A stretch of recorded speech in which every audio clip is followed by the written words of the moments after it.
Bonjour à tous et bienvenue sur le plateau d'Anonymal. Aujourd'hui, je suis en compagnie de Jamal et nous recevons 3 invités. Pierre-Alain Cardona, responsable de la Manufabrique. Bonjour. Bonjour. Majida Belabès, membre du Conseil citoyen d'Ancagnan et animatrice Théâtre Forum. Bonjour. Bonjour. Et Anne-France Meunier, présidente de l'association Jazz Harmonie et membre du Conseil citoyen du Jazz de Bouffan. Bonjour. Bonjour. Alors pour commencer, est-ce qu'on peut faire un petit tour pour vous présenter et que vous nous expliquiez votre implication citoyenne? On commence par vous. Oui, Pierre-Alain donc Cardona, la Manufabrique, c'est une association d'éducation populaire donc qui appuie sur Aix-en-Provence les conseils citoyens, mais aussi sur Marseille, où on a initié une fédération des conseils citoyens, j'en parlerai sans doute tout à l'heure. Et je suis moi investi depuis, on va dire, une vingtaine d'années entre des expériences dans les institutions locales et dans le champ associatif. Et donc dans le dialogue, en fait, pour fabriquer la ville, pour transformer la ville. Comment on crée les conditions d'un dialogue entre des habitants, des associations et des pouvoirs publics. Voilà. Majida. Majida Belabès, je suis habitante du quartier d'Ancagnan et j'ai été contactée en 2015 par les premières personnes qui ont été sollicitées par la préfecture des Hautes-Alpes de 05 pour le conseil citoyen. Et tous les jours, je suis animatrice de Théâtre Forum. Le Théâtre Forum, c'est un théâtre participatif, interactif, où il y a l'émancipation de parole, libération de la parole. Et je travaille dans les quartiers prioritaires de Aix. Anne-France. Alors moi, Anne-France Meunier, je suis habitante du quartier depuis pas mal d'années. Et j'ai eu, il y a 7-8 ans, l'envie de rassembler quelques femmes autour de moi pour mieux connaître la diversité culturelle, les traditions et les possibilités de parler entre femmes.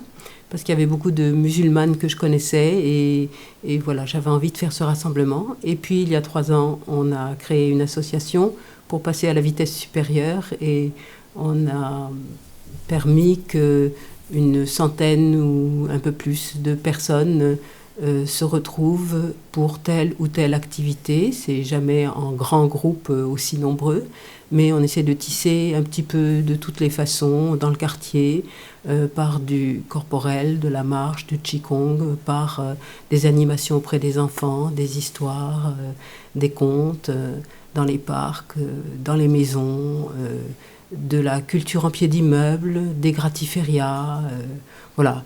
Je ne vais pas tout énumérer, mais beaucoup de choses sont possibles de façon à toucher le maximum de personnes et tisser dans toutes les directions. Et alors, je complète quand même, mon implication dans le quartier remonte à la découverte du Conseil citoyen. Vraiment, ça m'a lancée complètement parce que je me suis aperçue que là, je pouvais mieux connaître mon quartier. Et voilà, et j'y suis fidèle à toutes ces réunions parce que ça m'est nécessaire. En tout cas, merci à vous 3 pour votre présence sur le plateau aujourd'hui. Et donc, vous l'aurez compris, on va parler aujourd'hui de la mobilisation des habitants des quartiers prioritaires à travers les conseils citoyens. Petit retour en arrière, puisque pour rappel, les conseils citoyens, ils sont nés en février 2014 avec la loi Lamy, dite la loi de programmation de la ville et de la cohésion urbaine.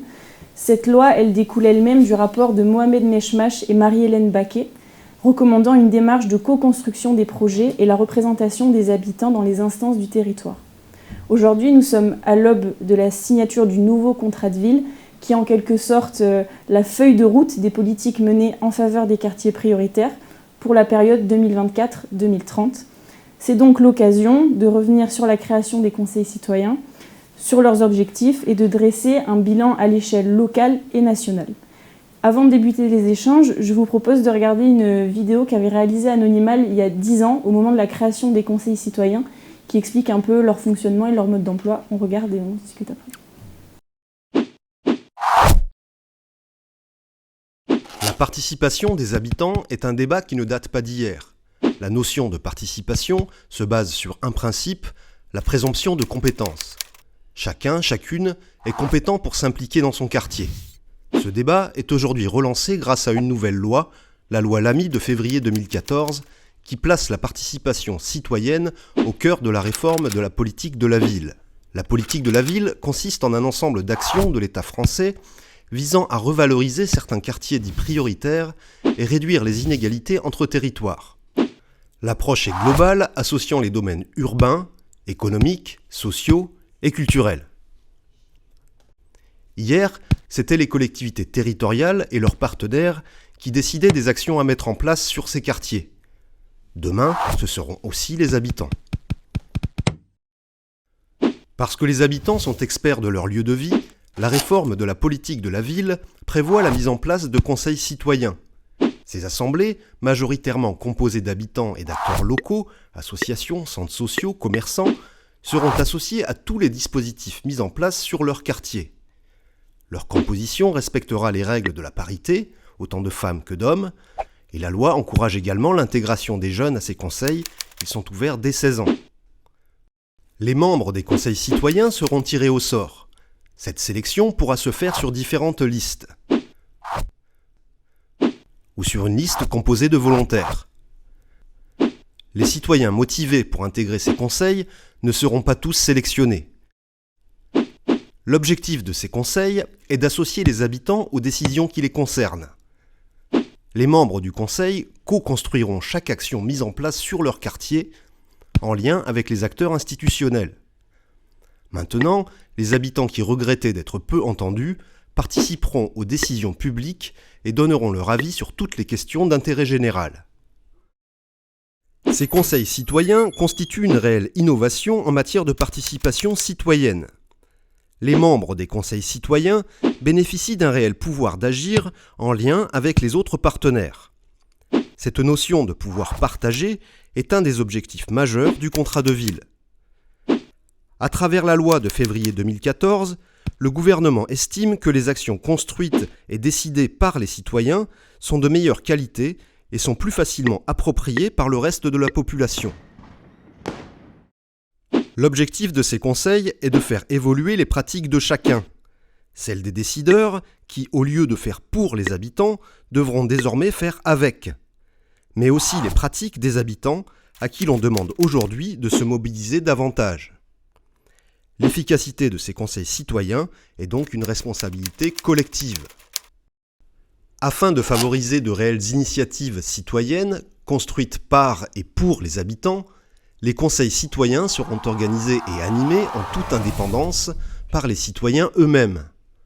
Le règlement ainsi que leur mode de fonctionnement sera lui aussi déterminé par les membres. Ils s'engageront à se réunir régulièrement et à maintenir leur implication dans la durée. Bénévoles, ils pourront suivre différentes formations. Chaque conseil sera doté d'un budget pour assurer son fonctionnement. Ces conseils citoyens sont une porte ouverte vers plus de participation citoyenne, une meilleure prise en compte des avis et des besoins des habitants.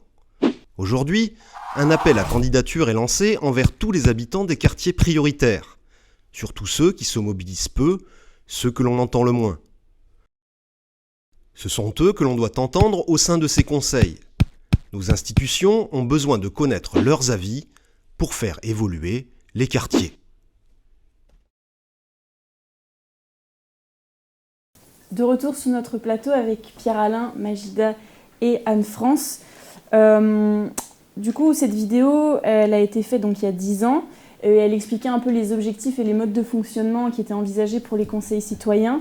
Pierre-Alain, vous qui avez une expertise technique globale sur ce dispositif, qu'est-ce qui reste selon vous de tout ce qu'on a vu après 10 ans d'application ? Voilà, on a vu le film, l'esprit du conseil citoyen d'abord. Ouais, voilà. Est-ce que franchement, quand tu vois ce film, tu te dis c'est merveilleux. Concrètement, est-ce que ça s'est déjà passé comme ça ? Même pas qu'est-ce qu'il en reste, est-ce que ça s'est déjà passé comme ça ? Alors non, on peut le dire comme ça aussi simplement. Mais en même temps, les conseils citoyens, c'est aussi très contextualisé en fait entre les territoires et donc ce que je peux partager, c'est une expérience dans cette région, à Marseille, à Aix. Il y a quand même quelques expériences dans certains territoires où ça a pu se passer comme ça parce qu'il y avait une forme de culture, on va dire, déjà du faire ensemble, de ce qu'on appelle la co-construction. La loi de 2014, la loi Lamy du 21 février 2014, elle est encore aujourd'hui appliquée parce qu'elle n'a pas été remplacée et elle fixe la co-construction de la politique de la ville comme un principe. Fixer un principe dans une loi, c'est une chose, c'est important. Mais ensuite, c'est quels moyens on met en œuvre pour véritablement co-construire. Et un des sujets, et on l'a vu là, d'ailleurs, j'ai beaucoup apprécié, et c'est très simple et très clair, parce que souvent c'est compliqué de partager des politiques publiques, mais il y a beaucoup de choses qui reviennent, c'est le petit logo de décision, en fait. Et c'est vrai que la décision, c'est un peu le cœur du questionnement aujourd'hui. C'est-à-dire des élus qui considèrent que parce qu'ils sont élus au suffrage universel direct, ont la décision finale, et ils l'ont, c'est la loi. Mais une décision n'est jamais prise uniquement par l'élu au niveau du conseil municipal. C'est un processus de décision. Et là, ce qu'il faudrait peut-être préciser, c'est qu'en fait, entre la décision, le petit signal où on tape, c'est en fait la fin d'un processus. Et c'est ça qu'il faut peut-être analyser. C'est qu'il y a des endroits où c'est possible qu'un processus de décision soit véritablement co-construit, à la condition qu'on s'y prenne le plus tôt possible, qu'on partage des conditions de savoir. Et le savoir, pour moi, c'est le premier frein, en fait. C'est un levier immense, mais c'est un premier frein.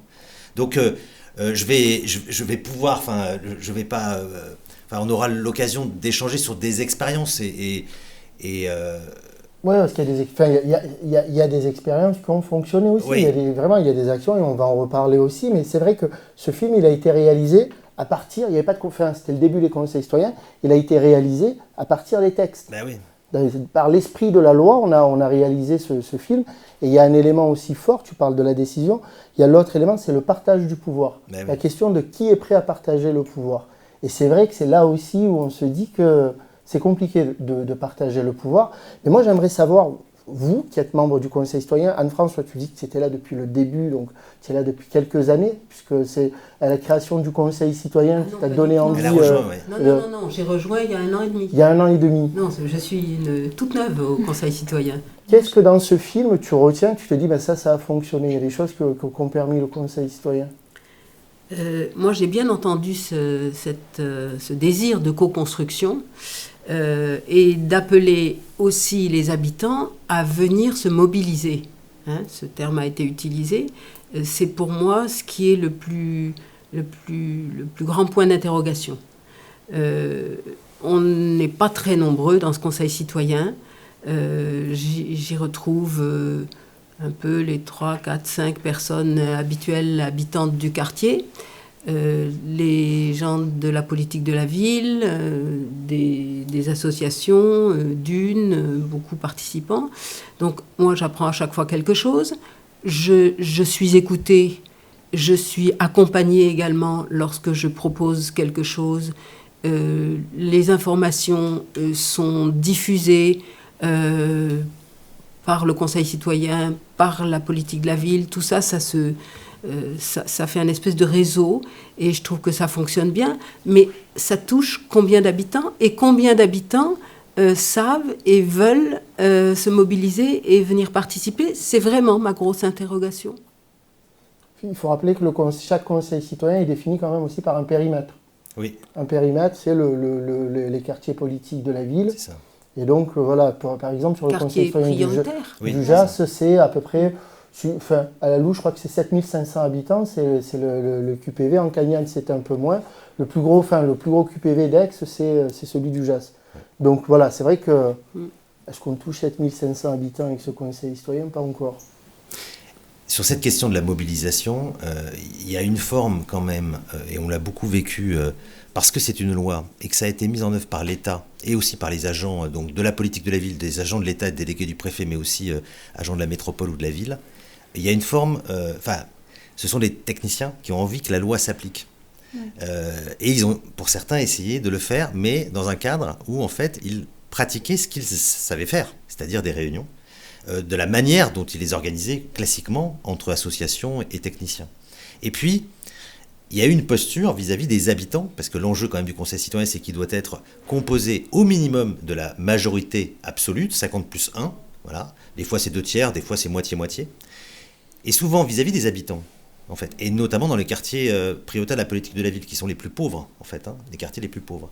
Il y avait une forme d'injonction à la participation, du style, c'est un peu, ça vous concerne, donc vous devez participer. Et cette posture-là, on l'a entendue longtemps, et des fois, elle peut être mal ressentie par les habitants, mais surtout, et ça a été dit par Jamel tout à l'heure, c'est-à-dire qu'à un moment donné, c'est aussi des problématiques. En fait, ils ont d'autres choses à faire que de participer à un conseil citoyen. Donc, pour certains qui avaient été moteurs de lutte, ou en tout cas de situations d'inégalité, de discrimination, ils étaient mobilisés déjà, et ils espéraient que le conseil citoyen puisse transformer les choses. Certains... Ça a marché quand il y avait une lutte accessible et qu'il y avait en face des collectivités qui voulaient jouer le jeu. La plupart du temps, malheureusement, il y a eu beaucoup de déceptions. Et c'est en partie aussi le fait que le bilan qu'on peut en tirer, c'est qu'il y a eu beaucoup plus d'épuisement que de mobilisation. Et donc pour revenir à la mobilisation, c'est en même temps, il faut être très modeste, et en même temps, pour mobiliser, pour moi, c'est la première responsabilité, c'est d'abord les institutions de faire en sorte que cet espace-là soit mobilisateur. Voilà, pour ne pas donner aux habitants, on va dire, un sentiment de culpabilité, quoi. Voilà. Et ça, pour moi, ça a été assez présent quelques années. Mais un des aspects du Conseil citoyen, c'est qu'il est aussi constitué par un tirage au sort. Est-ce que ça, c'est quelque chose qui marche, ou au contraire, il faudrait mieux privilégier le volontariat et les habitants, en tout cas, qui ont vraiment envie de s'engager et qui ont la possibilité de le faire aussi? Sur Aix, ça a été sur la base du volontariat. Il y a eu un tirage au sort sur la base du volontariat. Oui. À Marseille, ça a été tirage au sort sur liste électorale. Oui. Et ça a été un échec total. On l'avait, à l'époque, moi j'étais déjà assez engagé, on l'avait critiqué. Et en fait, le résultat, c'est que c'est devenu, en fait, du volontariat, par la force des choses. En fait, si on peut reprendre un petit peu juste sur la genèse de Conseil citoyen, quand il était au départ, c'était un bon schéma, c'était joli, c'était un bâtiment qui est construit, mais de dehors, il est propre, il est beau, mais quand on habite, on trouve des problématiques de tuerie ou bien l'isolement, etc. C'est à peu près, on imagine ça. Alors, au départ, ils sentaient un petit peu la politique, c'est comme ils ont quelque chose de contre, qu'ils n'ont pas le pouvoir, et comme tu l'as bien dit, c'est que partager ça, on a eu du mal à avoir ça. Je parle de 2015, 2016, 2017. C'est les 3 années qu'on était en train, moi dans ma ville, quand j'étais dans le 05, on ressentait qu'il y a une résistance, comment ça se fait que les habitants ils vont venir, etc. Déjà, il faut rappeler qu'avant d'intégrer le conseil citoyen d'Ancagnan, toi tu étais déjà dans un conseil citoyen. C'est-à-dire, moi j'étais au tirage au sort de 2015, c'est là que j'ai rencontré Pierre Alain, parce qu'à l'époque, il y avait quand même une formation un peu générale dans tous les quartiers qui ont été, les villes, pardon. Et moi, j'étais au 05. Au 05, on a travaillé avec les maires et les élus à l'époque de la ville de Gap. Et le départ, c'était compliqué parce que c'est quoi cette chose imposée par là-haut qu'elle va venir, c'était ça, c'était même qu'on était invité dans le conseil des élus, on sentait qu'on était les spectateurs, les habitants qui ont venir ramener leur avis dans le quotidien, dans leurs décisions ou d'autres choses, projets ou d'autres. Voilà, c'était compliqué au départ, il faut le dire. Moi, je vous dis, mon vécu, c'était très compliqué. On a senti un petit peu, on parle pour rien dire. Voilà, tout simplement. On n'est pas considérés comme des habitants qui ont un avis et qui peuvent changer. C'est-à-dire, les habitants qui construisent, il n'y avait pas. Il n'y avait que juste la grue et le bâton, mais il n'y avait pas d'autres. Après, j'ai déménagé sur Aix et j'ai continué quand même, enfin c'est dans les jeunes, j'ai continué quand même de travailler dans le quartier d'Ancagnan. Et là, c'est autre chose, c'est pas la même chose. C'est qu'ils sont là, ils attendent de nous des choses qu'on ne sait même pas ce qu'ils nous attendent en fait. Parce que souvent, ils nous demandent de faire des choses, voilà, vous allez participer et tout. On est là, ils viennent dans les réunions, c'est pas que je critique ou pas, dans les réunions, parce qu'eux, ils ne vont rien. Eux, ils avaient les feuilles, comment dirais-je, le parcours comment on dit, ce qu'ils ont dit à appliquer. Ils nous ont demandé, voilà ce qui se passe. Voilà. Et ils viennent nous dire, voilà, c'est à vous de travailler. Mais on travaille quoi ? On ne savait pas que c'est un travail. D'abord, c'est un engagement bénévole qui vient de l'engagement de citoyens. Ça fait partie de la citoyenneté. On est venu pour construire avec vous. Et le co-construire, il n'est pas là. Il y a, on est là, on attend de vous, on vous écoute et on va voir ce que vous allez dire et on va voir si on peut vous répondre aux questions. Et on s'est mis comme l'élève et le prof. On n'est pas l'élève ou le prof. On est tous à la même échelle parce que chacun rapporte quelque chose pour faire ce puzzle, pour finir plus tard à construire ensemble. Alors, c'est ce bâtiment, ces immeubles que j'ai vus dans le reportage, c'est beau à la fin. C'était beau, mais c'est juste le cours, il est beau. Mais dans les pratiques, il n'est pas. En fait, il aurait dû, dans cette petite animation, avant de finir le bâtiment du Conseil citoyen, en fait, il aurait fallu, autour du terrain, mettre des matériaux et que l'État, la ville, les habitants construisent le bâtiment ensemble. Co-construire, voilà, c'est ça. Et c'est vrai que ça donne, mais en même temps, c'est la réalité, c'est-à-dire que le Conseil citoyen a été pensé, installé par les institutions. Et la question de la posture, hein, c'est important et en même temps, c'est compliqué. C'est-à-dire qu'il faut aussi comprendre que la posture, elle est, quand on fait le travail pendant des années, on a une manière de faire, c'est compliqué quand même de questionner sa relation à l'autre. Voilà. Et c'est vrai autant pour des institutions, mais aussi pour des associations, mais aussi même pour des habitants, dans chacune de la manière de faire ensemble. C'est pas... ça se travaille, quoi. C'est pas inné, quoi. C'est pas inné. Et ça, est-ce que les conditions ont été réunies pour le faire ? Des fois oui, des fois non. Mais est-ce qu'au départ, parce que, la question du tirage au sort, c'est l'empowerment, c'est de se dire, si tu es tiré au sort, au moins on va éviter les citoyens professionnels qu'on retrouve partout. Mais est-ce que finalement, tu parlais de la question des listes, les listes électorales, d'emblée, ça disqualifiait tous ceux qui n'avaient pas le droit de vote, donc tous ceux qui avaient les cartes de résidence. Les listes de locataires, ça disqualifiait qu'il y avait une personne dans le foyer, donc ça disqualifiait tout le monde. En fait, il n'y avait pas de véritable, il n'y avait pas de bonne liste. Avec le RGPD en plus, ça devenait compliqué de publier ou de communiquer ces listes. Est-ce qu'au départ, de toute façon, voilà, cette façon de se dire, tu es tiré au sort, tu n'as rien demandé, c'est vraiment cette fameuse empowerment, ça disqualifiait pas le processus en se disant tu vas retrouver les associations, mais finalement les habitants qui n'ont rien demandé, excuse-moi j'ai assez de... quelle notion d'intérêt général je peux avoir, est-ce que c'était pas brutal cette histoire de l'injonction à la participation, et est-ce que la question de la démocratie participative, ça doit pas presque se travailler déjà à l'école en primaire, ça doit se travailler au travail, ça doit se travailler dans toutes les instances où il y a des groupes, dans le sport et partout, pour se dire qu'à un moment donné, si tu es tiré au sort, si tu es choisi, au moins tu es prêt, quoi. Au moins tu es prêt pour le faire et tu peux demander des comptes. Et c'est vrai que derrière le partage du pouvoir, c'est compliqué pour l'institution. On parle des deux expertises, l'expertise technique de l'institution et l'expertise d'usage de l'habitant, sauf que ça s'est pas combiné, quoi. Non. Ça s'est plutôt opposé, ce que tu disais sur on vous donne une feuille, on vous dit qu'il faut que vous participiez, ou on vous dit qu'il faut que vous fassiez quelque chose, mais c'est compliqué de le faire. Après, essayons d'équilibrer. Il y a eu des initiatives heureuses, il y a des choses qui se sont passées aussi dans ces conseils citoyens. Il y a par exemple le fonds de participation des habitants, il y a des petites choses... Des choses comme ça, parce que le Théâtre Forum, ce qu'elle disait tout à l'heure, pour rebondir, c'est le conseil citoyen, c'est des personnes qui se rencontrent avant tout. Ils se rencontrent, ils s'échangent, et après on construit quelque chose. Déjà de se rencontrer, il a fait quelque chose, parce que c'est bien de construire. Elle a dit le mot tisser qui me plaît. Tisser quelque chose aussi, c'est intéressant. Si on peut tirer positif de ce conseil citoyen, certes, on a tissé des choses, pas au sommet ou à la nature qu'ils nous attendent, mais on a tissé quelque chose, des petits projets, mais entre nous, et c'est bien, déjà, c'est un bon départ. C'est pour ça la question que tu as dit tout à l'heure, Jamel, est-ce que ce qui va se passer, la deuxième, comme on dit, acte 2 de ce conseil citoyen, c'est quoi ? C'est quoi ? Et normalement, c'est pas que quoi, ça doit être avec vous. Le conseil citoyen doit co-signer. Du coup, là, c'est les conventions communales. Exactement. Le contrat de ville. Le conseil citoyen doit le signer, doit le co-signer pour le valider, je crois. Tout à fait. En fait, il y a eu, on va dire déjà, quelque chose qui aurait dû être mieux travaillé. C'est ne serait-ce qu'avant de réécrire le nouveau contrat de ville, il y avait l'évaluation du contrat de ville, l'évaluation à mi-parcours qui a eu lieu en 2018. Là, on a loupé quelque chose et on a été un certain nombre à demander justement que ça puisse être un vrai test de co-construction, parce que quand la loi est votée en 2014, le contrat de ville est signé en 2015.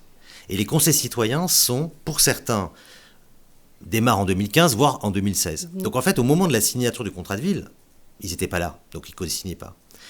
Et la première étape où on aurait pu véritablement travailler ensemble, c'était à l'évaluation du contrat de ville, parce qu'on avait déjà 3 ans d'activité.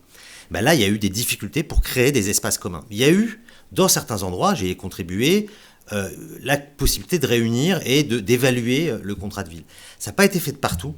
Et donc là, ça renvoie aussi à la responsabilité des moyens que l'on met pour justement faire en sorte de mobiliser des habitants et les amener, en fait, à comprendre comment se travaille la politique de la ville, mais de la même manière, amener à faire que les techniciens comprennent aussi qu'ils doivent changer de posture et doivent être dans une situation où ils peuvent être questionnés, voilà, et par notamment le savoir d'usage. Eh bien, pour moi, je ne connais pas d'autres moyens, ça a été dit, de se rencontrer. Et donc d'avoir du temps et des espaces pour le faire. Et bien c'est ce qui nous a un peu manqué, en fait.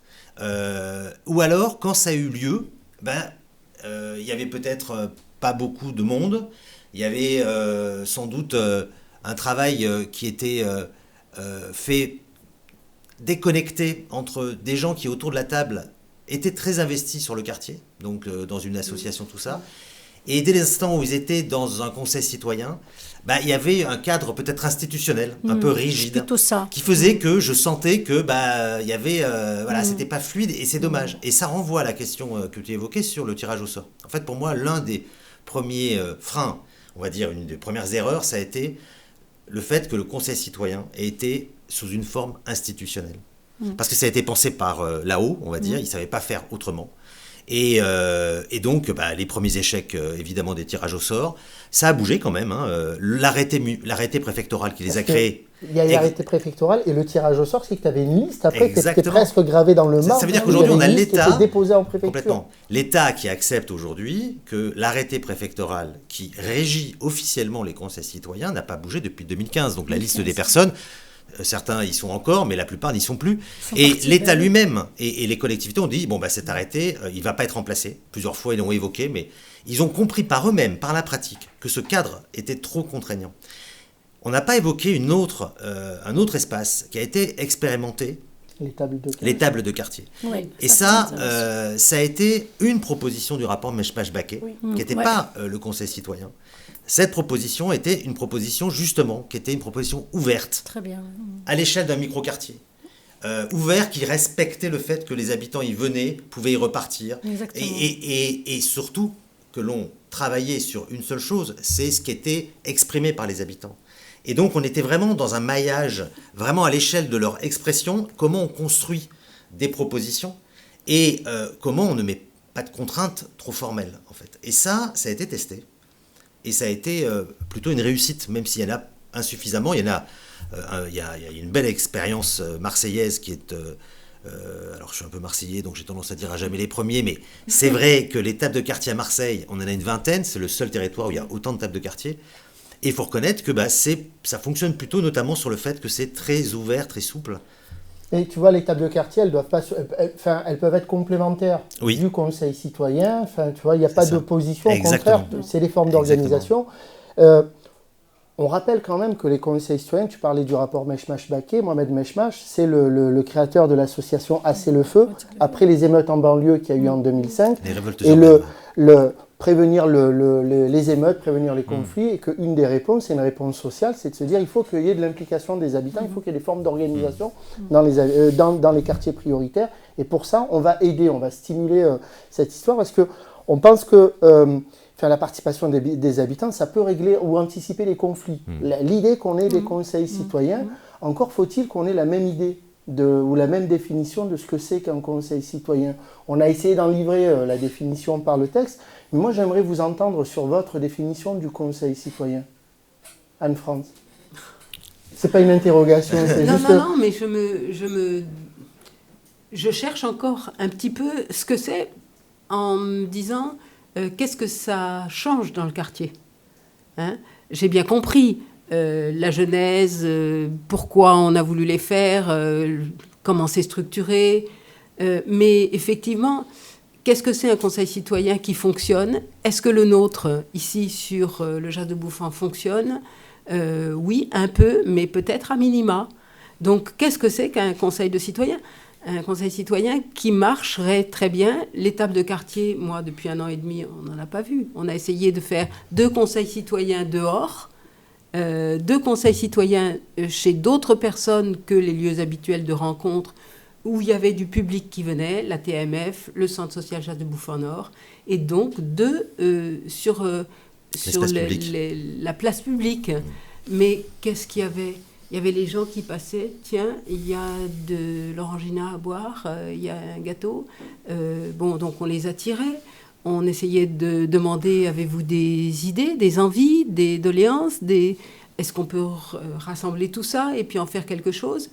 Je ne sais pas ce que ça a donné. On sent...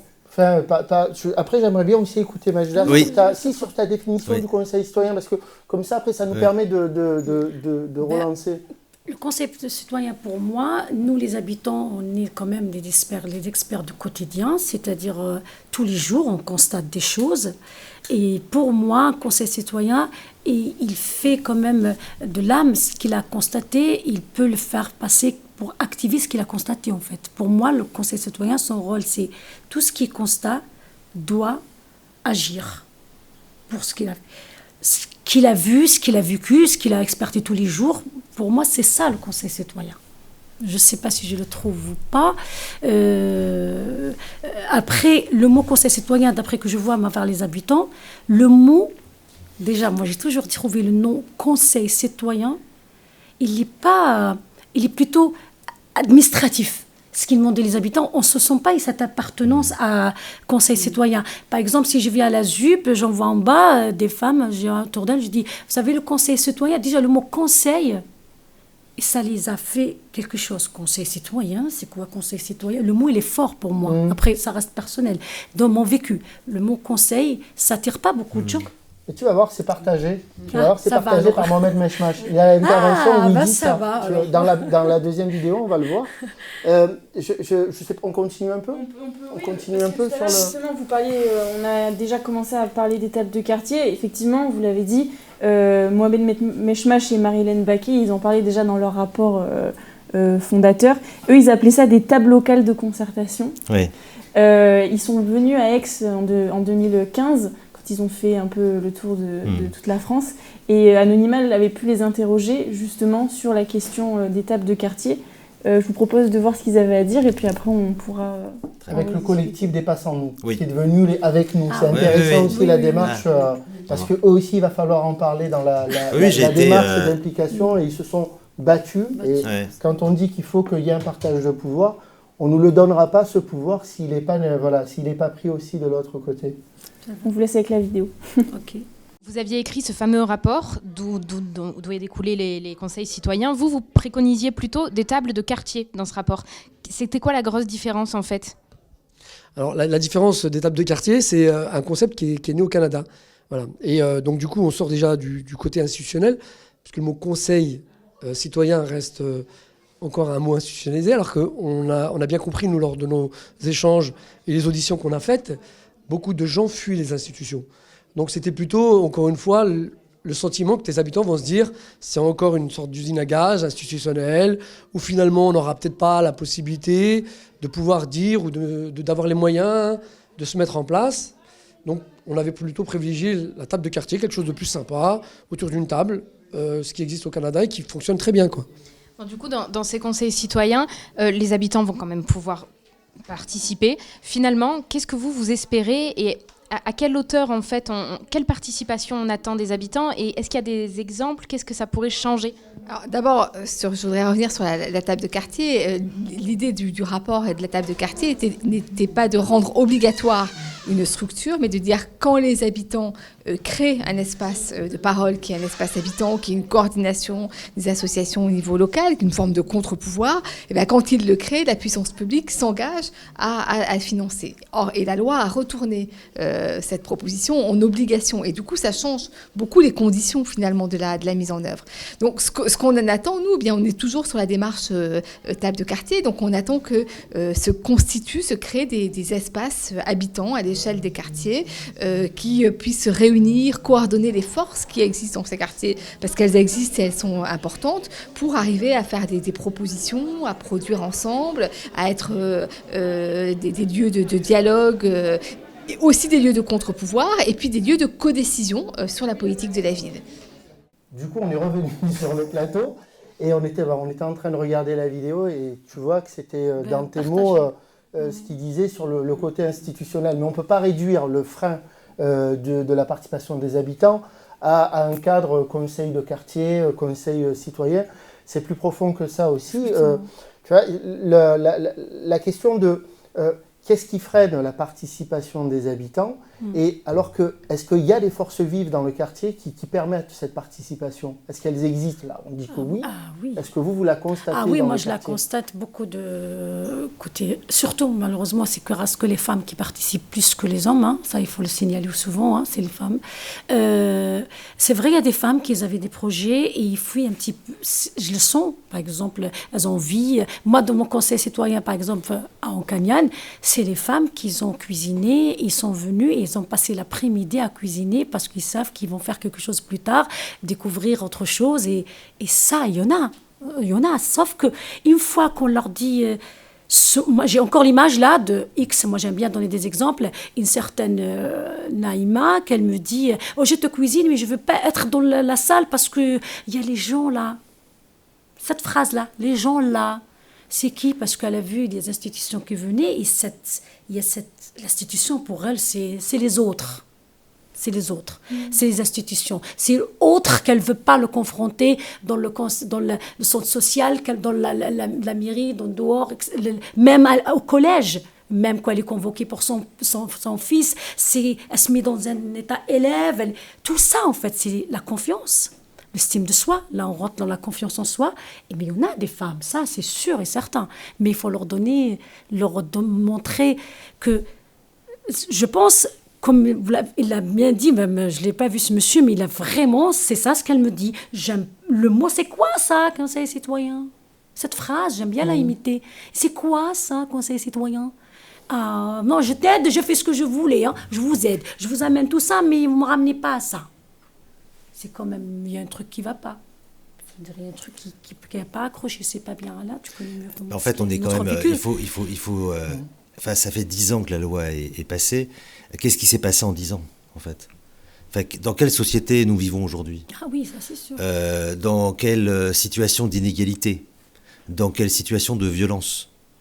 Là, ça s'est aggravé. Voilà. Et aujourd'hui, les relations, ça a été dit par Mohamed à l'époque, mais ça s'est aggravé. Les relations de défiance, en fait, vis-à-vis de l'institution, vis-à-vis de la police, mais vis-à-vis d'autres, des services publics, qui sont aujourd'hui en souffrance dans beaucoup de quartiers, et autant dans les quartiers urbains que ruraux. Donc on a véritablement un problème de fond, c'est-à-dire de qu'est-ce qui fait notre vivre ensemble, en fait, notre société. Et donc ça renvoie directement à des sujets démocratiques, en fait. C'est-à-dire qu'aujourd'hui, la genèse, en fait, du rapport Meshmash-Baquet, à l'époque, on avait fait un pari qui était l'alliance entre des activistes des quartiers, Mohamed, créateur d'Assez le Feu après les révoltes urbaines de 2005, c'était aussi quelqu'un qui avait lutté dans les années 90, quand il était éducateur de rue, face à un premier fléau à son époque. Quand on l'écoute, Mohamed, c'était d'abord la drogue. Années 80, l'expansion de la drogue, et à l'époque c'était pas le cannabis, qui a tué dans les années 80 ses grands frères et déstructuré les premières relations, on va dire, de cette première génération en fait, qui a grandi dans ces quartiers. C'est comme ça qu'ils sont venus à la politique. L'engagement collectif, en fait, il ne vient que de colère au départ. Exactement. Quand on interroge, on va dire, les élus et les politiques publiques, c'est d'abord une envie de changer. Alors certains appellent ça contre-pouvoir. Moi, j'appelle pas ça contre-pouvoir parce que je n'aime pas justement les formes binaires en fait du débat, qui souvent simplifient et notamment ne permet pas de dépasser. Donc moi, j'aime bien les notions de tiers-espace. Pour moi, un conseil citoyen, ou une table de quartier, c'est un tiers-espace. Pierre-Alain, qui dit que c'est un contre-pouvoir? Alors, Eh ben, Ceux c'est qui ont le justement, pouvoir, exactement, c'est ça le problème. C'est que ceux qui disent que c'est un contre-pouvoir, c'est souvent ceux qui sont dans l'institution, dans une expression un peu de peur, de dire, alors soit au minimum, ils vont nous embêter, voire ils vont nous faire chier, ils sont toujours, ou d'autres réellement. De peur, de peur de ne pas être élu. Parce que la réalité de notre démocratie aujourd'hui, malheureusement, c'est que c'est une démocratie qui fonctionne de façon discontinue, c'est-à-dire à chaque élection. Et donc, cette démocratie représentative, beaucoup d'élus sont sur ce cycle, en fait. Or, moi, je défends depuis des années une démocratie continue. C'est-à-dire qu'elle a besoin, évidemment, de rendez-vous importants et d'avoir une élection avec des gens qui ont la légitimité d'un vote, on va dire d'un vote, mais en même temps, ces gens-là doivent aussi considérer que c'est pas seul au conseil municipal ou avec des techniciens qu'ils vont changer la ville. Et on le voit tous les jours, et on le voit avec notamment l'implication des associations. Et ces associations-là, mais sur des choses qui ne sont pas fondées sur de la colère, c'est d'abord, moi j'ai adoré la manière dont tu présentais ce que tu as fait. Tu avais envie de découvrir d'autres cultures. Tes voisins, et puis vous êtes réunis, et puis ça a été des choses simples en fait, de partage, et puis petit à petit c'est en fait la vie dans nos quartiers, et notamment dans ces quartiers-là, c'est fait que de solidarité, de petites choses, voilà, souvent invisibles, et ce qui est dommage, c'est que cette richesse énorme dans ces quartiers-là, elle ne passe pas le cap de la puissance d'agir en politique, et de leur capacité de se dire on peut s'autoriser à changer. Ce que tu disais, c'est ça, c'est qu'en fait, non, on fait plein de choses entre nous, entre femmes, avec nos enfants, au centre social. Mais non, on ne s'autorise pas, on a peur. En fait, il y a une forme de... C'est pas notre monde. Et ben, moi, l'espoir du Conseil citoyen, c'était d'essayer d'ouvrir un espace où justement ça puisse se rencontrer, ces mondes-là. Et ben, il y a encore du chemin, je vais être honnête. Parce qu'on était parti sur la définition aussi du Conseil citoyen. Ouais. Est-ce qu'on avait la même définition du Conseil citoyen ? Ouais. Et c'est vrai ce que tu disais, Majda, sur le rapport à l'institution, c'est de dire finalement, on nourrit les complexes. On peut nourrir les complexes, l'expertise d'usage, l'expertise technique. En gros, ce que tu vois, expertise technique, moi j'ai fait 15 ans d'études. C'est pas pour qu'un clampin m'explique comment je dois travailler. Et de l'autre côté, tu as l'habitant qui dit, moi j'habite ici depuis 15 ans, c'est pas toi qui vas me dire comment on fonctionne. Et normalement, les deux, on ne doit pas les opposer, elles doivent se combiner. Mais tu parlais de Mohamed Meshmash dans les années 90, et ensuite de la partie un petit peu activité, c'est comment on dépasse, comment on change de braquet, et qu'on ne soit pas que dans l'activité, faire des propositions, des animations. Tu le disais, on fait des animations parce qu'on veut se faire connaître. Le Conseil citoyen, si on le redéfinit aussi, c'est un espace de pouvoir. C'est un espace de pouvoir qu'on... Agir. Mais le pouvoir d'agir, mais c'est un espace de pouvoir, normalement, avec une légitimité accordée, pas par le nombre, puisque le pouvoir légitime par le nombre, c'est la démocratie représentative. Exactement.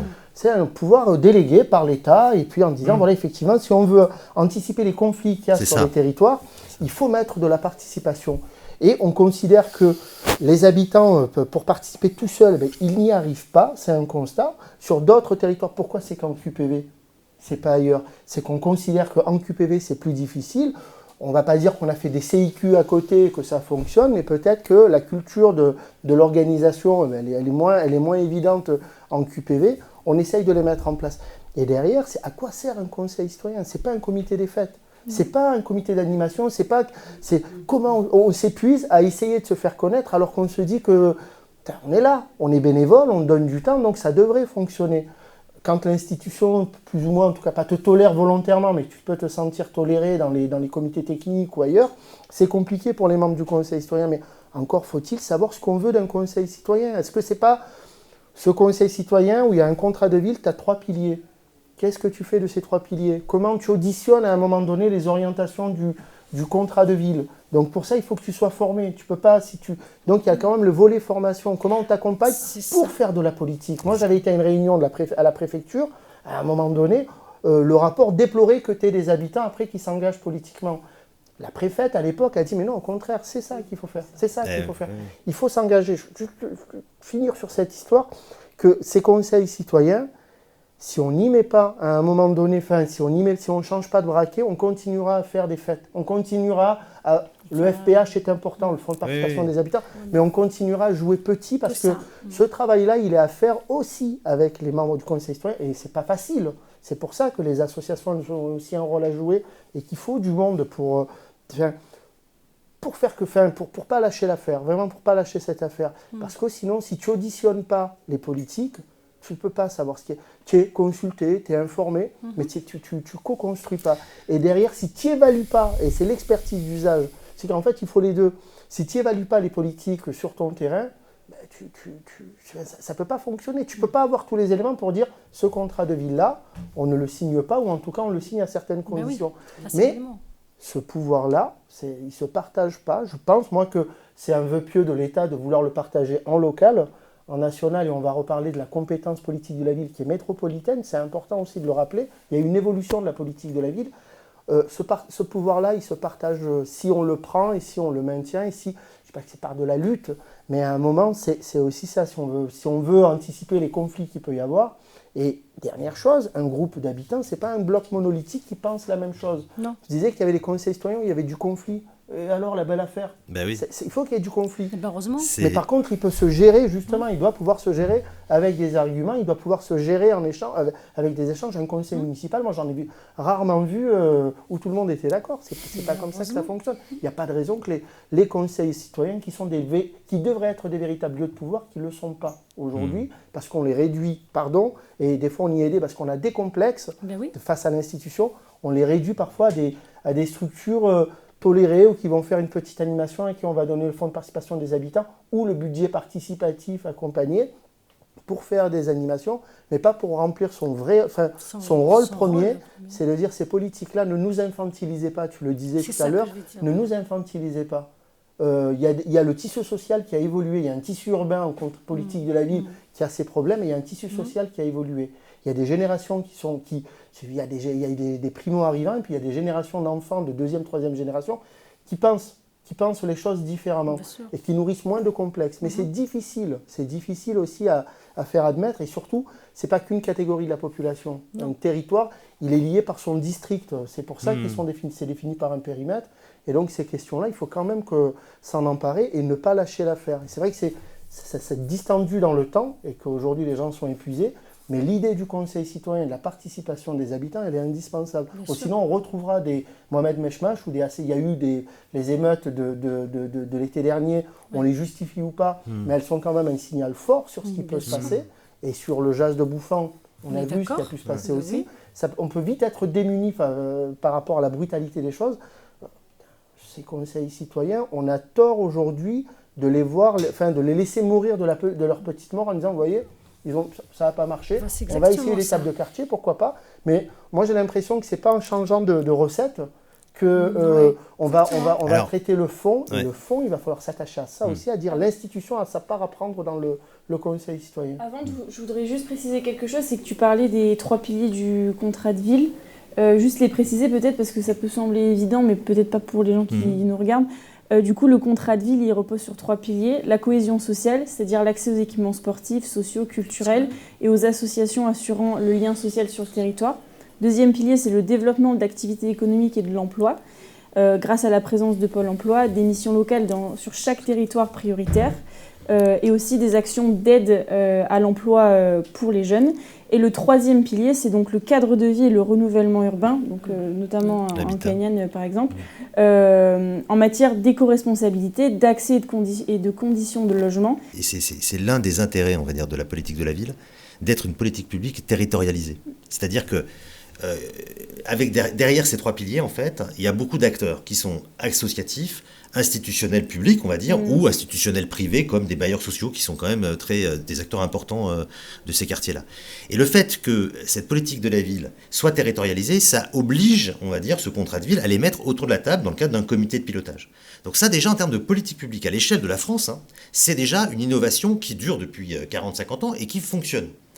Ce qui est dommage, c'est qu'on n'est pas allé au bout de cet espace de territorialisation. C'est-à-dire que malheureusement, nos institutions aiment bien fonctionner en silo, et ces 3 piliers se croisent très peu, les acteurs se croisent très peu, une fois par an dans le cadre d'un comité de pilotage qui est une grande messe, comme celles et ceux qui connaissent des comités de pilotage, c'est pas là où il y a du vrai débat, de la controverse, du conflit.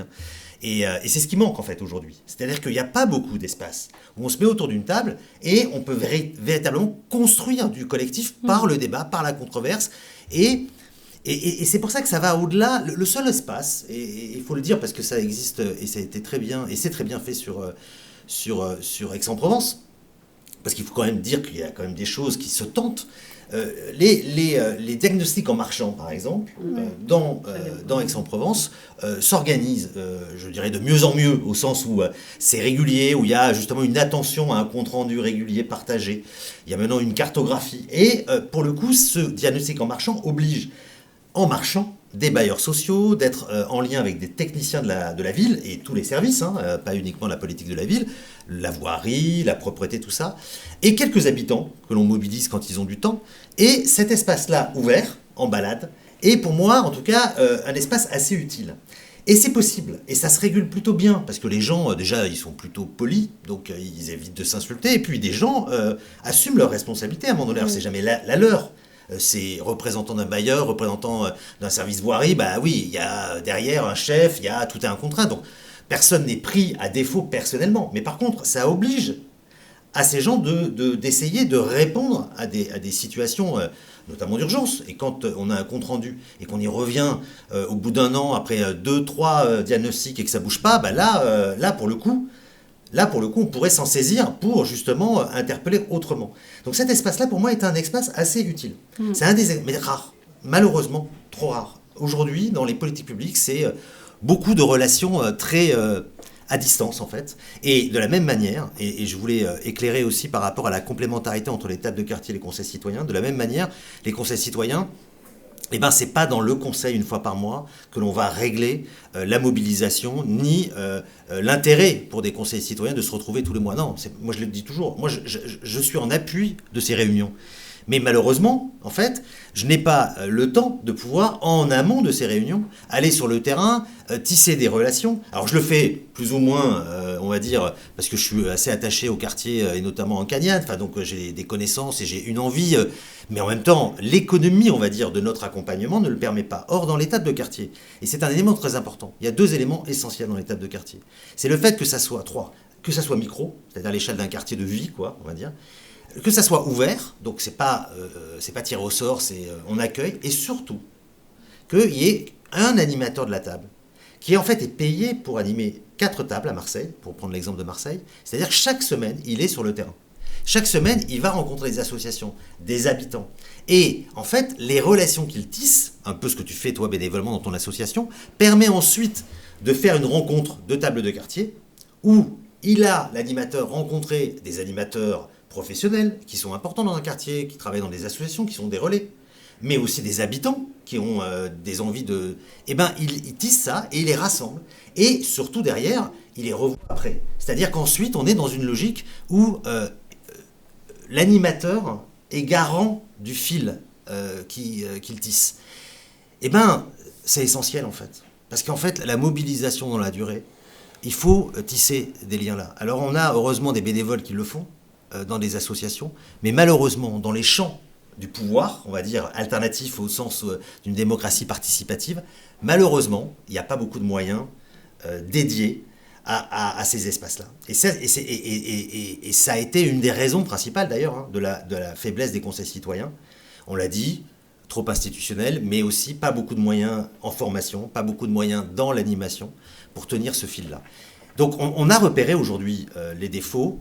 On a pas mal d'expérience. L'enjeu maintenant pour le prochain espace, qui s'appelle Conseil citoyen ou toute autre chose, je ne m'attache pas au mot, moi, mais par contre, la question, c'est que... Alors d'abord, je le rappelle, la loi existe toujours. Donc aujourd'hui, ils ne peuvent pas annuler l'article 7 de la loi qui crée les conseils citoyens, mais surtout, en fait, la ministre, Sabrina Agresti-Roubache, a dit que l'enjeu du projet contrat de ville, c'est la mobilisation et la place des habitants, et notamment des associations. Chiche, comment concrètement on va les rassembler, comment on va les amener à s'organiser. Pour moi, c'est en partie à nous, au sens acteurs associatifs, habitants et conseils citoyens, de pouvoir aussi porter ces propositions-là. En tout cas, on est attendu pour le faire. Après, on verra comment on s'organise pour que ça puisse être, on va dire, une réalité. Mais aujourd'hui, c'est possible. En fait, en tout cas, et je remercie d'ailleurs Anonymal de nous permettre aussi d'ouvrir cet espace-là pour le partager.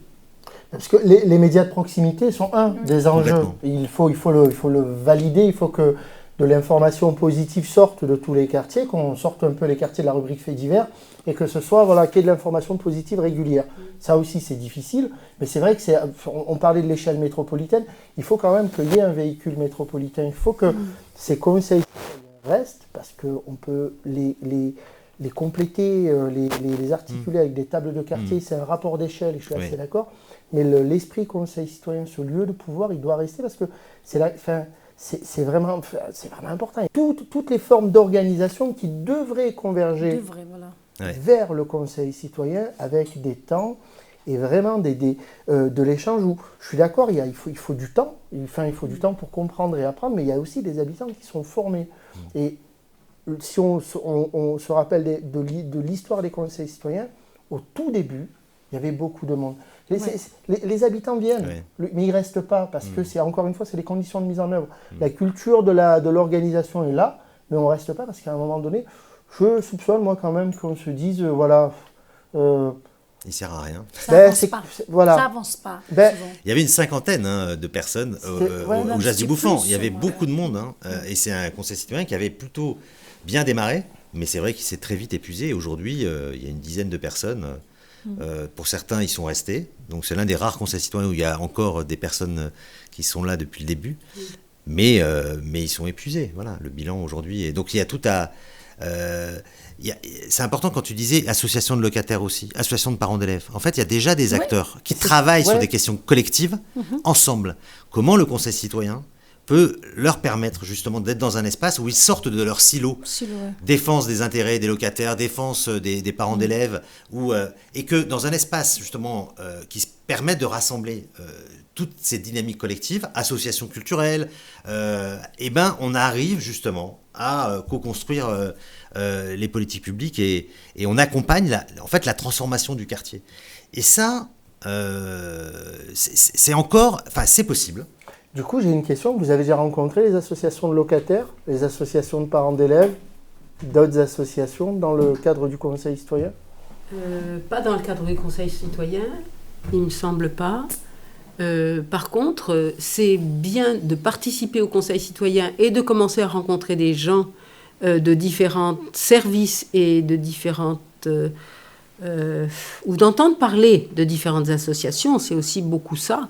La première fois, c'est ça qui m'a donné vraiment la dynamique pour aller faire du partenariat avec les autres. Parce que moi, j'aurais pu créer l'association, on aurait pu créer Jazz Harmonie et faire notre petit boulot dans notre coin tout seul.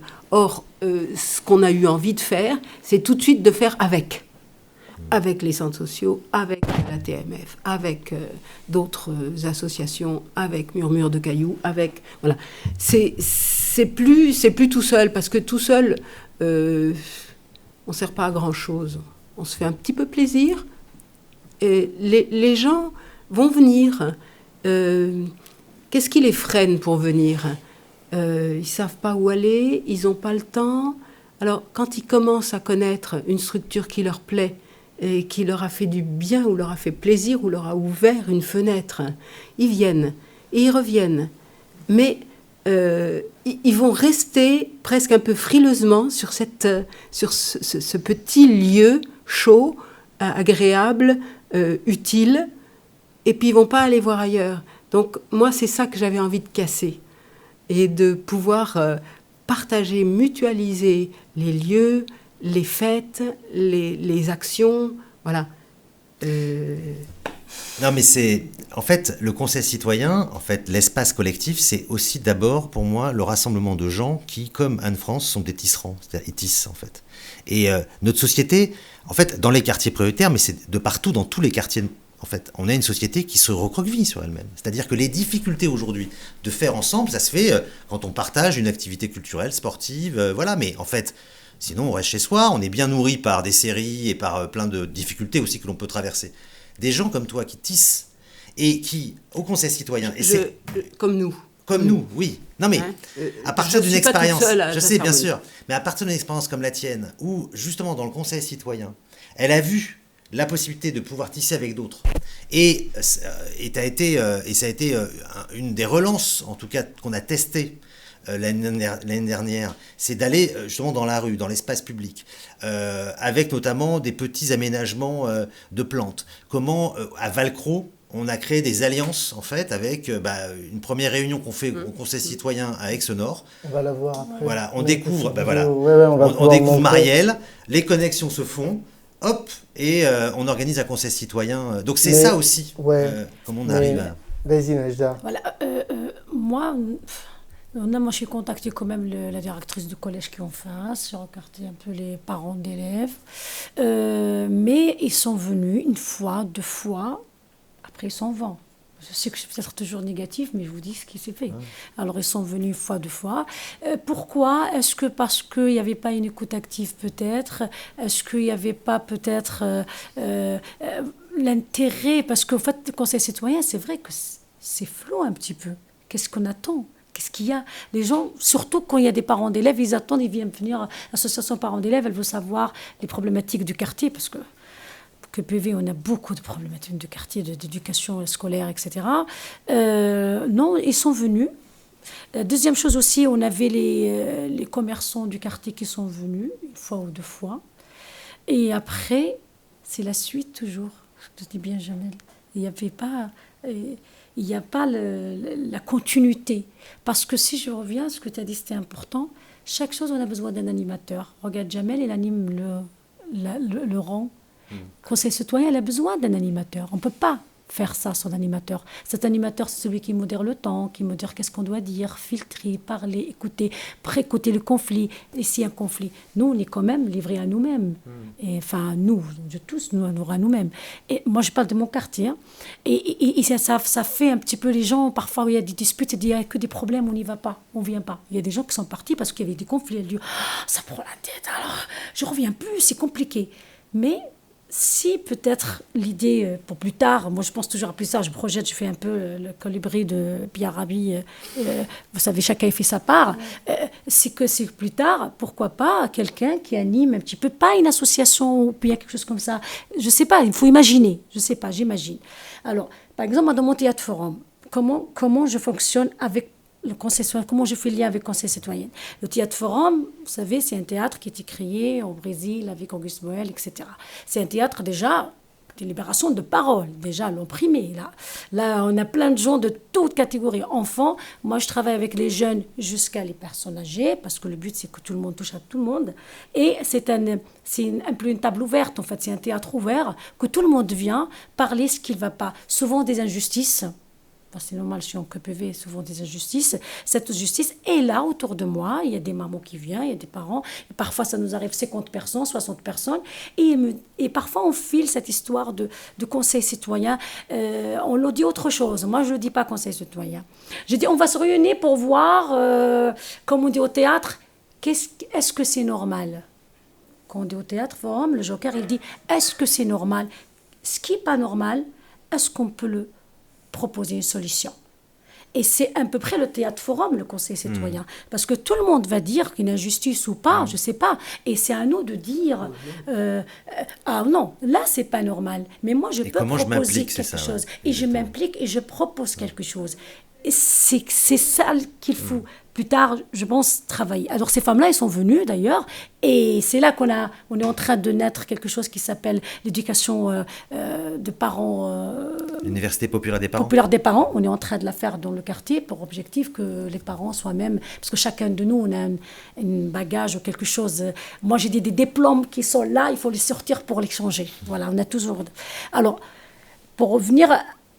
moi, de mon passé, parce que j'ai commencé en 2016, alors il y avait des gens qui sont impliqués, pour répondre à tes questions, Jamel, c'est qu'ils sont venus, mais il n'y avait pas une continuité. Ils en avaient marre facilement. Ils sont partis parce qu'il y a X ou Y problématiques. Mais ils sont venus, il faut dire les choses, ils sont toujours là. Ils sont venus, il ne faut pas se mentir.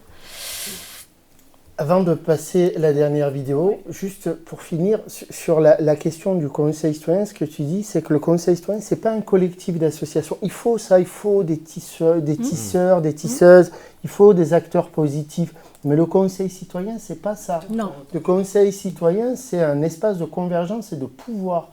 des politiques publiques, et ça doit être un outil. C'est important parce que c'est vrai qu'on valorise beaucoup l'implication des habitants, mais derrière, il faut soutenir que c'est un véritable... Si c'était appliqué comme dans les textes, c'est un véritable lieu de pouvoir. Et c'est important parce que c'est...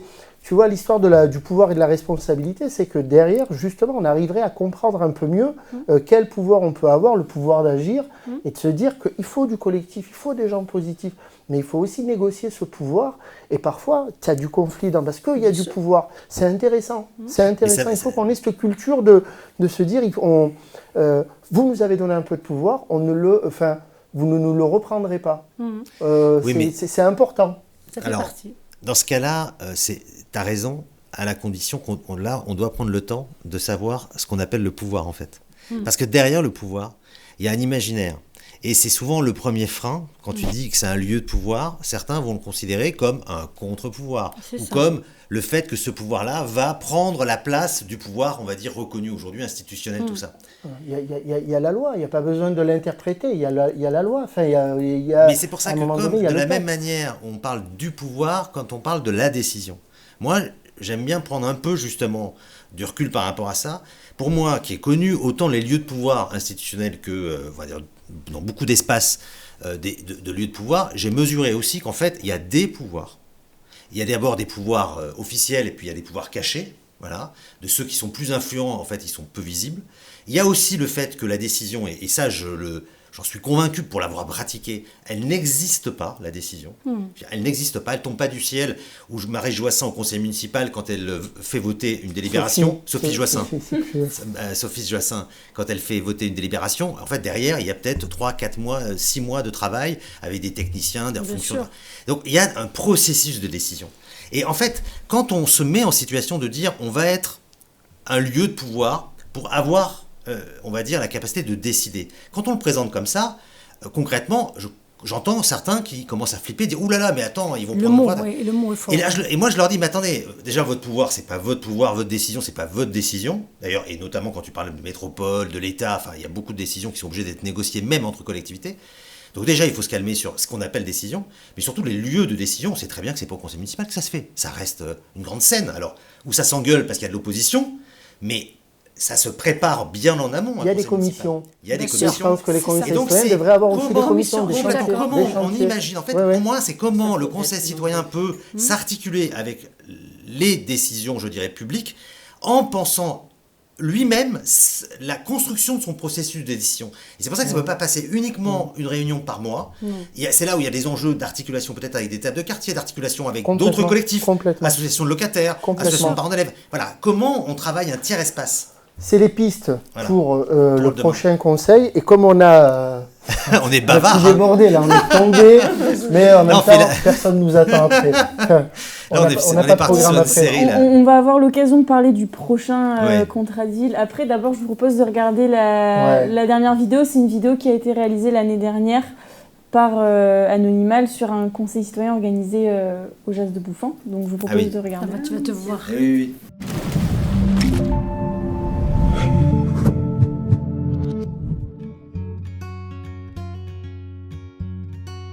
Le jeudi 15 juin, le Conseil citoyen du Jas de Bouffan a invité habitants, commerçants et quelques associations du quartier à une rencontre autour d'un apéritif partagé. Le but est de recenser les besoins du quartier et les avis des habitants pour améliorer le cadre de vie.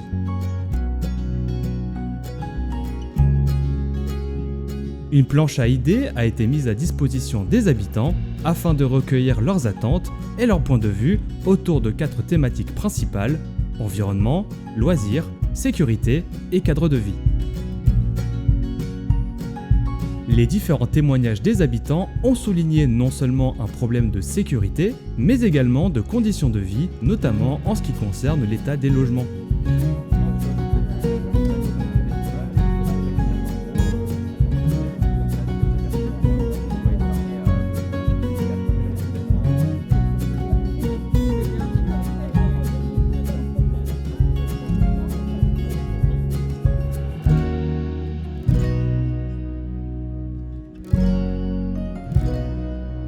Au-delà de recueillir leurs avis, les conseils citoyens permettent aussi de mettre en valeur les améliorations déjà apportées au quartier, comme les jardinières placées au bas des immeubles.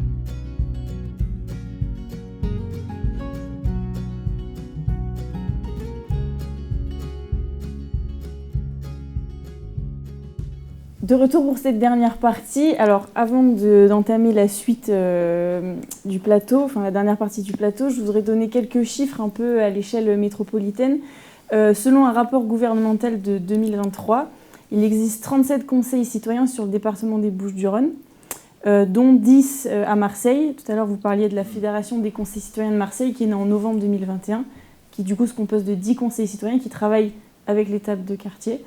Sur Aix, il existe 4 conseils citoyens, 2 qui sont actifs, donc Encagnane et le Jas de Bouffan, et 2 qui sont inactifs, c'est-à-dire le quartier Besson et le quartier Corcy. Besson, c'est Aix-Nord, Ouais, il y a ouais. il y a le Beauregard et la Pinette avec.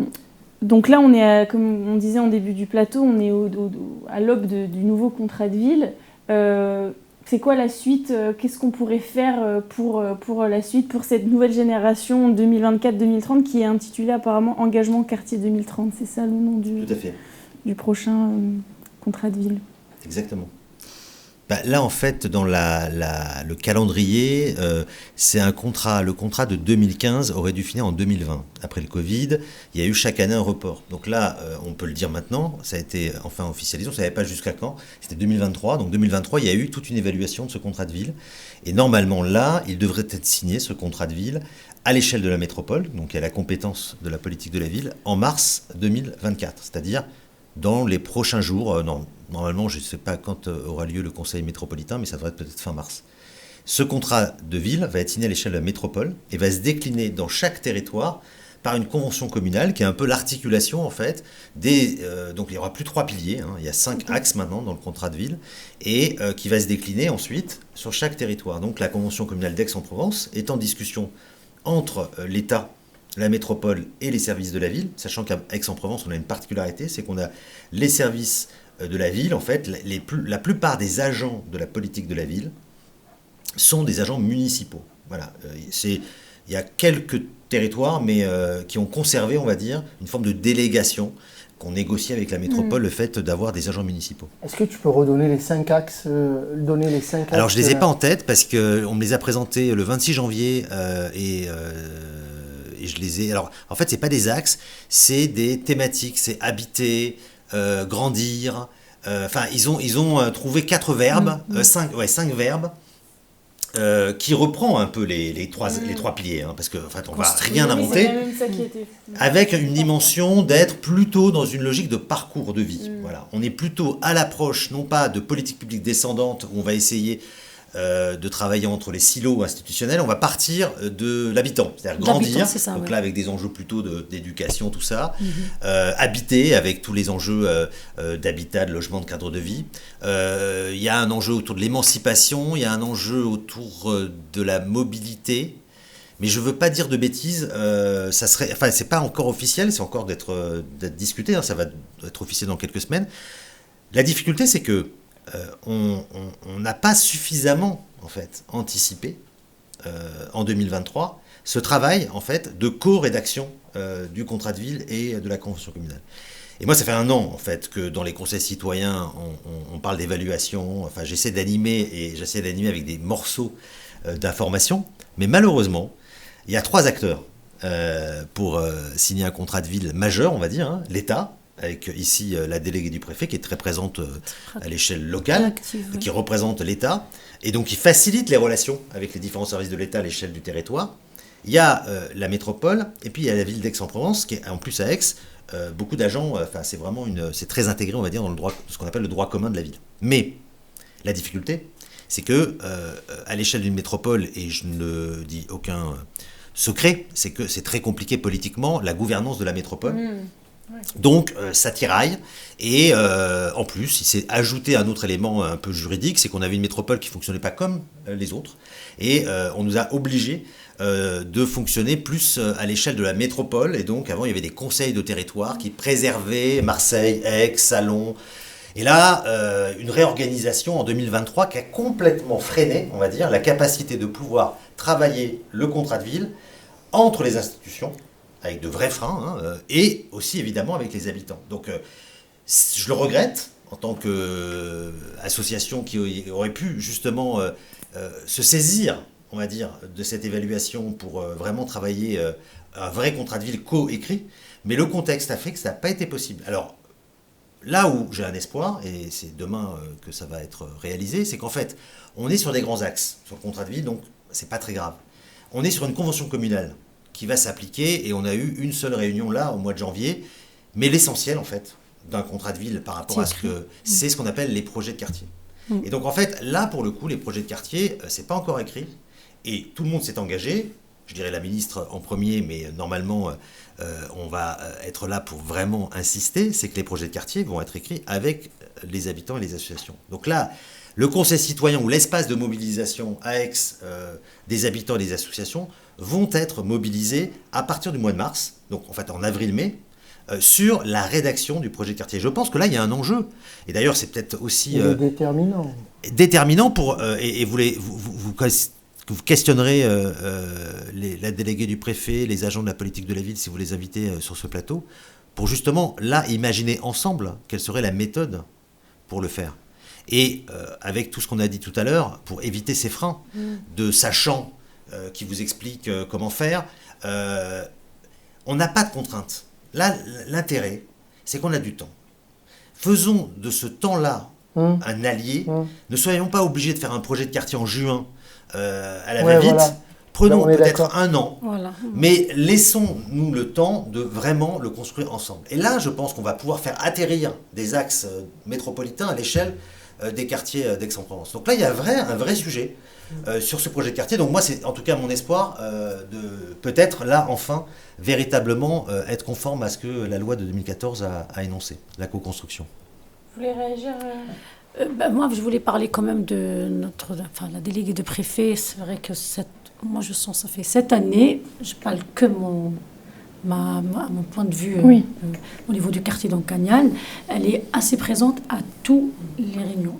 Et ce qui était intéressant, c'est qu'on ressentait qu'il y a une co-construction, c'est-à-dire elle est à l'écoute. Et parfois, elle nous répond, ce qu'on attendait parfois, quand ça va plus loin, le mois prochain, elle vient avec quand même certaines réponses. Ça, il faut le dire. Et elle est là avec nous, et j'ai senti que cette fois-ci, il y a une politique. C'est ça qui nous a donné envie de continuer cette année. Je ne vous cache pas, on voulait d'arrêter l'année dernière, et cette année, on a dit, bon, on a senti qu'il y a une présence. Ce n'est pas qu'elle nous dicte. C'est à peu près, si vous connaissez la méthode Montessori ou bien Freinet, c'est qu'avec nous, on travaille. C'est ça qu'on avait besoin, en fait. On avait tous, et c'est ça qu'on a senti. Voilà. France, vous voulez réagir aussi là-dessus vous, par rapport au geste de Bouffant en particulier, peut-être, parce que vous disiez tout à l'heure que le conseil citoyen du geste de Bouffant, il était actif, mais un peu à minima, selon vous. Je suis un peu en attente. Ouais. Et en attente aussi de ce qui peut ressortir des habitants que je connais, mais peut-être que je ne sais pas les mobiliser suffisamment aussi pour venir au conseil citoyen. J'ai beau envoyer les affiches, ça ne suffit pas.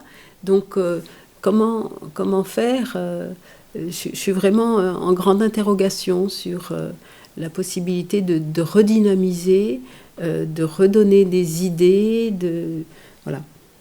C'est compliqué de mobiliser, parce qu'il n'y a pas là, mais je pense qu'il y a des méthodes, il faut les retrouver. La question de la communication de ces outils et de tous les véhicules de communication, l'échelle de la métropole, puisque c'est une compétence métropolitaine, la politique de la ville, c'est le véhicule, à mon avis, un des véhicules principaux, c'est celui-là, c'est de se dire, il faut travailler à l'échelle de la métropole. J'imagine pas un supra-conseil métropolitain, mais à un moment donné, si c'est là, parce qu'on parle de pouvoir, si c'est là le lieu de pouvoir, il va falloir à un moment donné le faire remonter. Qu'il y ait des actions de quartier, parce qu'il y a les spécificités de chacun des quartiers, mais si la politique publique, elle est sur la métropole, la NCT, avec la déléguée au préfet et tous les partenaires, il va falloir être là aussi. Et c'est ce travail-là qu'il faut faire. Et pour le coup, c'est difficile d'avoir une interchangeabilité des interlocuteurs. Je parle au niveau des conseils citoyens. Donc il faut avoir des personnes qui tiennent, et des personnes qui tiennent, c'est-à-dire des personnes à qui on garantit le moyen de tenir. Et pour des associations qui siègent dans ces structures, il y a toujours des fois le rapport compliqué de se dire « moi je travaille avec la politique de la ville, je suis financé par la politique de la ville, qu'est-ce que je peux dire ?» Il n'y a aucune censure posée. C'est de l'autocensure plus d'ailleurs que tu de peux la te censure. dire à un moment donné où est-ce que je me situe, parce qu'à un moment donné, le pouvoir, encore une fois, c'est compliqué d'être dans ces histoires-là. Quelle garantie tu peux avoir pour réussir à monter ton projet, ton action, et en même temps te dire là, on n'est pas sur le même rapport. Voilà, on n'est pas sur le même rapport. Un conseil citoyen, on est au même niveau, la question du même niveau. Ça, voilà. Et c'est compliqué pour des associations qui sont financées par l'institution de dire là, on change. Je ne dis pas que c'est impossible. Je dis que si on veut avoir, si on veut que ce conseil citoyen fonctionne, et à mon avis, il y a plus de bénéfices à tirer de ces conseils qui fonctionnent que de les laisser mourir de leur petite mort, parce que des fois, les dégâts indirects sont compliqués, et puis à chaque fois, on rame pour rattraper les histoires. C'est de garantir un vrai véhicule, voilà, ces conseils citoyens, une véritable liberté de se dire on n'est pas d'accord, on a le droit de ne pas être d'accord. C'est ce qui fait, tout à l'heure, tu citais la définition de... Ah bah si vous voulez, je le disais en off, donc là, si tu veux, je le dis pour nos auditeurs. Et est-ce qu'on se dit que c'est le mot de la fin? Ah, voilà. Alors avant le mot de la fin, juste sur le fait que là aussi, il faut arrêter la mythologie d'avoir des habitants qui arrivent sur un conseil citoyen, des habitants comme on les appelle lambda. Parce qu'il y a aussi la critique assez facile de l'institution pour dire ah oui, mais ces habitants sont les professionnels, ceux que l'on voit partout.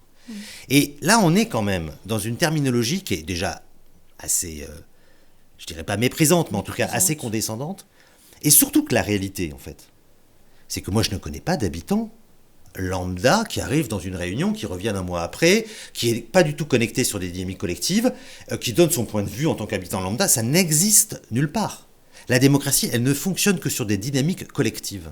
Donc, à un moment donné, il faut assumer le fait qu'il y ait des espaces, et c'est pour ça que, avec un peu d'expérience, quand j'essaye de schématiser quelle serait un peu une démocratie permanente idéale, il y a des espaces ouverts, des tables de quartier, où des habitants, là, pour le coup, qu'ils viennent, parce qu'ils ont une colère, ou parce qu'ils ont un envie de partager. Ils viennent 1 mois, 2 mois, 3 mois, ou peut-être 1 an, mais ils peuvent venir qu'une fois, ils ont le droit. Il y a cette nécessité d'avoir cet espace ouvert. Et ça, je pense que ça manque, un espace ouvert qui soit très divers, qui permet justement de croiser en fait associations, habitants, voilà, et que on a l'impression de connaître des gens pour la première fois. On a l'impression de connaître une action pour la première fois, parce que d'ailleurs la convivialité est un des moteurs. Hein, on partage un repas ou on partage une boisson, voilà. Ça c'est important. Mais ça suffit pas, comme tu l'as dit, Jamal, à faire transformation. Et donc il y a un besoin d'avoir un conseil citoyen, peut-être justement avec une relation avec l'institution, qui permet justement de débattre. Et là, moi, ça me gêne pas qu'il y ait dans cet espace-là de ce que j'appelle des tisserands, des gens qui ont un peu plus d'énergie que d'autres, un peu plus de, je dirais, d'envie, de conscientisation de leur rôle politique, on va dire. De dire, voilà, moi, j'ai envie de faire ça, je veux pas être élu, je veux pas avoir de mandat, mais par contre, je veux être utile, et je décide de faire cette forme de représentation entre ce que j'entends en table de quartier et dans cet espace du conseil citoyen. Et donc ça me gêne pas qu'un conseil citoyen, il y ait des habitants, et je le dis aux institutions, qui reviennent régulièrement, et qui sont pas lambda. Voilà, parce que d'ailleurs, personne ne pourra me montrer une réalité inverse. Hein. Mais surtout, et là j'insiste sur ton dernier point, à l'échelle de la métropole, je me rappelle des réunions à l'échelle du département, des conseils citoyens. Ça a été toujours des moments géniaux, parce que les conseils citoyens, ils se retrouvaient avec Vitrolles, Aix, Martigues, Marseille. Waouh, ça fait du bien, on n'est pas tout seul dans nos galères, tout ça. Et là, c'était une belle journée. Voilà. Et ben, c'est perdu depuis 2019-2020, Covid, plus rien derrière. Il y a un enjeu. Les prochaines fois, et d'ailleurs, c'est a priori, j'ai entendu dire que chaque année, il y aurait une grande rencontre en juin autour de la politique de la ville à l'échelle de métropole. Peut-être que c'est l'occasion que ces conseils citoyens, ces représentants habitants, conseils citoyens et tables de quartier se retrouvent une fois par an. En tout cas, ça, c'est essentiel qu'il y ait cet espace métropolitain de pouvoir, d'agir et de pouvoir co-construire. Et je finirai par la définition de Paul Ricoeur, philosophe français, qui moi me paraît être la définition la plus courte et la plus dense et synthétique de ce qu'on appelle la démocratie. Et démocratique, une société qui se reconnaît divisée. C'est là la caméra, comme ça. Je vais faire ça. Je fais... Et démocratique, une société, j'ai du mal, hein. Je ne suis pas spécialiste encore de la com. Et démocratique, une société qui se reconnaît divisée, c'est-à-dire traversée par des contradictions d'intérêts, et qui se fixe comme modalité d'associer à parts égales chaque citoyen dans l'expression de ces contradictions, dans l'analyse de ces contradictions et dans la mise en délibération de ces contradictions en vue d'arriver à un arbitrage. Cette définition, vous l'appliquez autant dans la démocratie, je dirais électorale, représentative, parce que le conflit existe, voilà, même s'il était malheureusement des fois un peu binaire, mais il s'explique aussi dans la vraie démocratie, je dirais du quotidien, parce que, tu l'as dit, et c'est important, dans un conseil citoyen, de partout d'ailleurs, dans une association, un animal, j'en suis convaincu, ça doit exister, et des harmonies pareilles, des divergences, des contradictions. Et bien la démocratie, justement, c'est d'abord la capacité de pouvoir les exprimer, à la condition de les exprimer, de les analyser et de les mettre en délibération. En vue d'arriver à un arbitrage, l'arbitrage, ce n'est pas uniquement le vote. Moi, je ne suis pas du tout pour le vote. De suite, ça peut être un vote pour trancher, mais d'abord un processus qui permet justement du consentement et du partage. Là, on a cette petite définition qui pourrait être d'ailleurs quelque chose à diffuser largement. D'accord.